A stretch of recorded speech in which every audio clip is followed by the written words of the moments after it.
Bom, item 6 do nosso cronograma, venham comigo, atos privativos da advocacia. Então, olha lá, gente, o artigo 1º do Estatuto, ele tem 2 incisos. Deixa eu explicar isso para vocês aqui no quadro que fica melhor, vem para cá.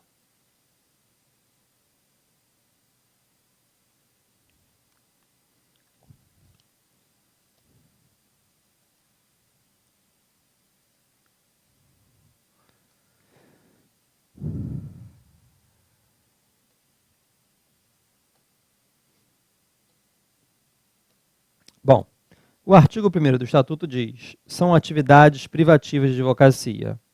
Embora não esteja escrito aqui na lei, a gente entende que esses casos do inciso 1º, nós sabemos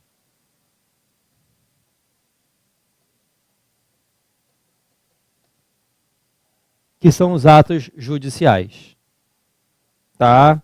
Ou seja, são aqueles atos praticados por advogado, mas em juízo.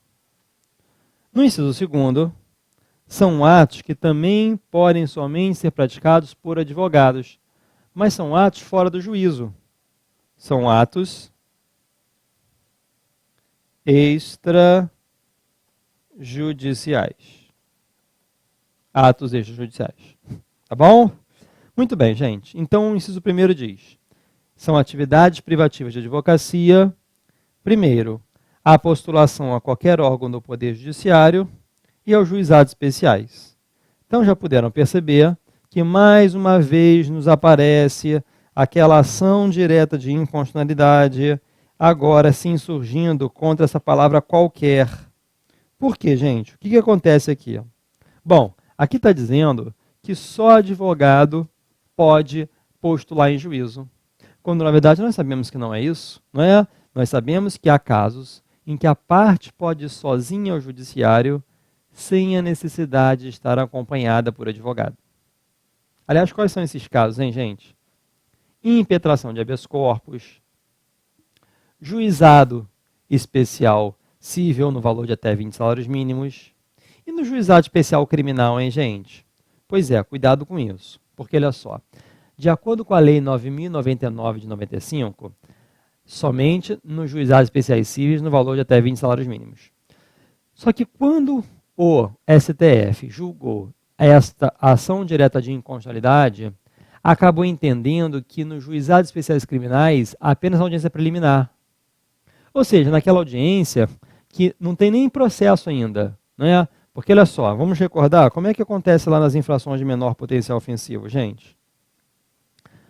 É feito um termo circunstanciado de ocorrência, que é um mini inquérito, e isso é remetido ao juizado especial criminal.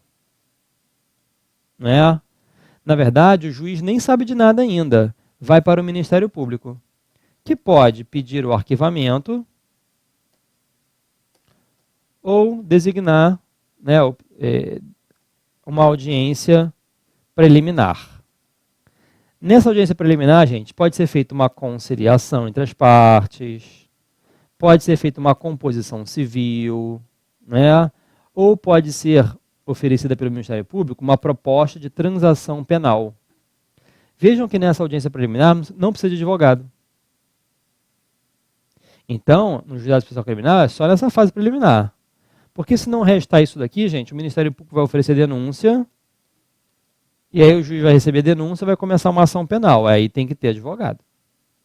Tá legal? Então, quais ser, porque, voltando aqui ao comentário inciso 1º, né? Em regra, só o advogado tem o postulante. Só o advogado tem essa capacidade postulatória de estar em juízo representando alguém. Só que tem vezes que a parte pode ir sozinha e a parte tem os postulantes de se representar. Sem advogado, tá? Então, a parte mesmo pode ir sozinha. Já comentamos aqui, juizado especial cível no valor de até 20 salários mínimos. No GCRIM, só nesse caso, audiência preliminar.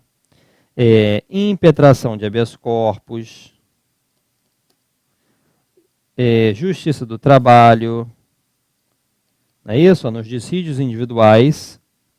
Artigo 791 da CLT diz, reclamante e reclamado podem estar sozinhos no juízo, sem necessidade de estarem acompanhados por advogado. Tá legal?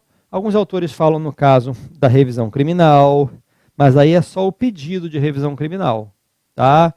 Assim como a impetração de habeas corpus, gente, é só a impetração, tá? A sustentação oral não pode fazer, não. O recurso também não. Agora, a impetração pode ser em qualquer instância, tá?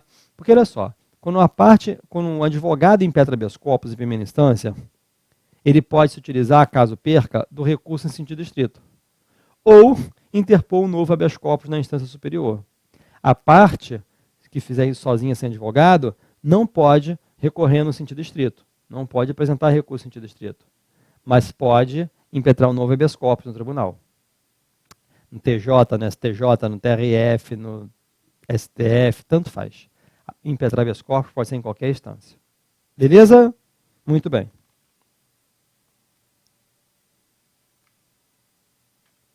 Vem para cá, olha lá. Inciso 2º. Também são atividades privativas da advocacia as atividades de consultoria, assessoria e direção jurídicas. Bom, qual a diferença, pessoal? A consultoria e a assessoria, elas são muito parecidas. A diferença é que a consultoria, ela é uma atividade do advogado esporádica, eventual para aquele cliente, ou às vezes até única. O cliente vai ao seu escritório e quer um parecer jurídico sobre aquela situação. Doutor, o que eu faço? Doutor, acabei de fazer isso. Acabei de matar alguém. O que eu faço? Né? Radicalizei logo, né? Enfim, então, doutor, olha só, estou querendo me separar. Doutor, estou querendo pedir as contas no meu emprego. Aí o advogado vai dar um parecer, uma consultoria. Ele, de repente, nem quer entrar com a ação. Né? Ele só quer saber quais seriam os direitos que ele teria se pedisse a demissão do seu emprego. Né? Então, o advogado pode prestar essa consultoria de forma verbal ou por escrito, né? Mediante um parecer jurídico. Bom, a assessoria, ela se difere por quê, gente? Olha aqui, ó. A assessoria, ela tem por característica ser mais dinâmica. Vejam vocês que as grandes empresas, elas precisam de advogados que prestem essa assessoria jurídica. Porque de 5 em 5 minutos, de 10 em 10 minutos, vai ter alguém fazendo uma pergunta para o advogado. E o advogado vai conduzir naquela empresa pelos melhores caminhos. Essa é a assessoria. Ela é mais dinâmica. E depois a lei diz ainda, olha aqui, ó, em direção jurídica. Ou seja, gente, um departamento jurídico de uma empresa tem um chefe, que é o diretor jurídico. E esse diretor jurídico tem que ser advogado. Tá bom? Agora, uma vez perguntaram em prova, vem cá comigo, ó.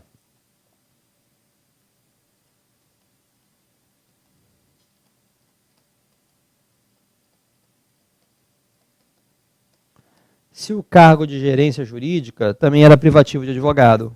Muita gente diz que não, porque não está escrito aqui no artigo 1º, inciso 2º do Estatuto, mas está no artigo 7º do Regulamento Geral, gente.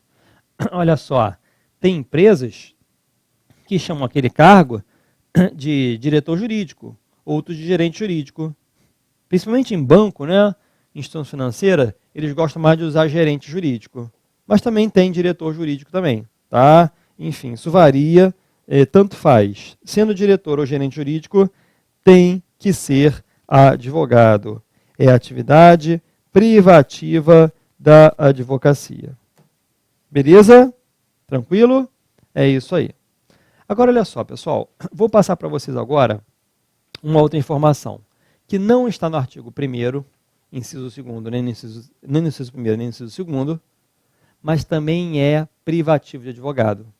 Vem cá comigo. Bom, esse parágrafo primeiro fala aquele negócio da habeas corpus, que a gente já comentou, tá, em qualquer instância ou tribunal. Aí vem o parágrafo 2º, que é que eu preciso falar com vocês aqui agora. Os atos e contratos constitutivos de pessoas jurídicas, sob pena de nulidade, só podem ser admitidos a registro nos órgãos competentes quando visados por advogados. Então, o que é isso, gente?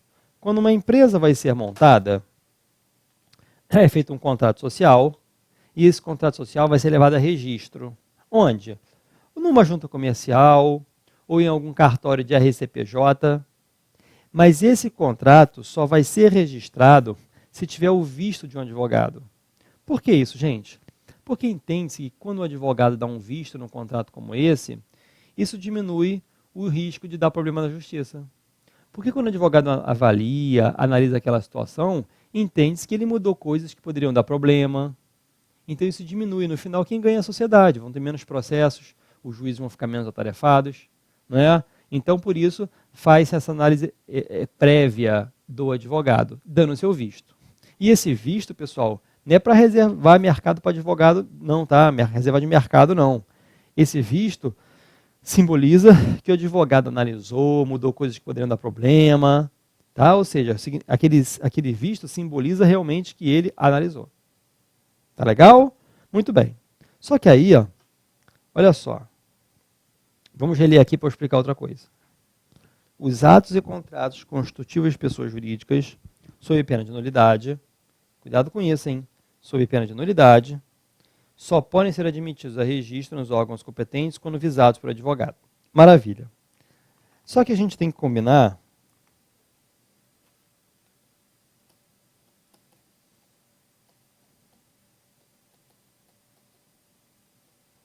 esse artigo 1º, parágrafo 2º do Estatuto com o artigo 9º, parágrafo 2º da Lei Complementar 123 de 2006, que diz o seguinte, esse artigo 9º, parágrafo 2º da Lei Complementar 123 de 2006, diz que não se aplica essa exigência de visto quando se tratar de microempresa e empresa de pequeno porte. Não precisa.